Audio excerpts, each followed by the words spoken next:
Robert Ferringo of DocSports here with your free WNBA play for Friday, July 31st. Make sure to like and subscribe to the DocSports YouTube channel. Turn on your alerts. We'll let you know when anytime one of these free play videos are posted. Also, go over to DocSports for all of your sports handicapping needs. Today, we're talking Seattle plus 12.5 at Atlanta. The total is 179.5. This one tips off at 7:30 in Atlanta. The Dream are coming off an all-time lucky win. And I'm a little salty because, yes, I bet on Dallas in support of my brethren, Strike Point Sports, who had their game of the year on Wednesday in the WNBA lose in just horrific fashion. Craig Trapp also had a top play on the money line. Dallas dominated that game against Atlanta. Atlanta had the lead in that game for 18 seconds, and they ended up winning. It's the reckless closeout game. I will be using that one for years. Reckless closeout. I'm not going to deep dive into it for you, but just go ahead and look it up. Atlanta got a 5-point possession with under 20 seconds left to erase a 6-point deficit. It was ridiculous. It was ridiculous, but whatever. So they're off that lucky win. Are they going to be able to pull it off again tonight? Is that luck going to extend tonight against Seattle? I mean, look, Atlanta does have a little bit of momentum. They've won 4 straight. They've won 5 of 6. They've been playing some good basketball.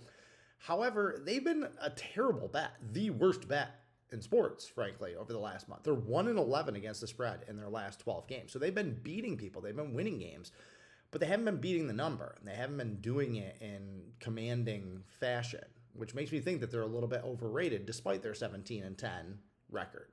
Now, Seattle is not good. Seattle's terrible, as a matter of fact. They're 6-24 on the season. Not great. However, they're the opposite of Atlanta. They have been covering numbers. They're 16-12 against the spread on the season. They're 6-2 against the spread in their last 8 games. They've been cleaning up against double-digit spreads like this. Like, Seattle's not a good team, but they're not as bad as, the sports books and bettors think that they are, frankly. Seattle's coming off a 10-point loss against Indiana. They were catching 9.5, so a bad beat in its own right. Now, these two teams, when they play against each other, they've split the last 10 meetings. 5 wins for Seattle, 5 wins for Atlanta, which means that it's usually competitive.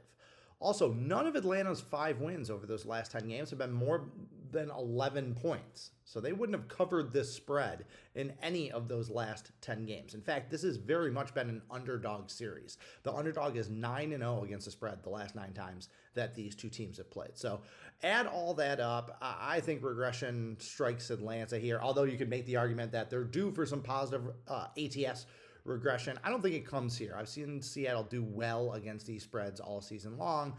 I'm going to follow that underdog trend in the series, and I think Atlanta owes a little karmic payback for that completely undeserved win against Dallas. So I'm going to take the points with Seattle in this one. All right, that is your free WNBA play for today. I have a 7-unit WNBA total going tonight. Until next time, Carpe Diem. Good luck.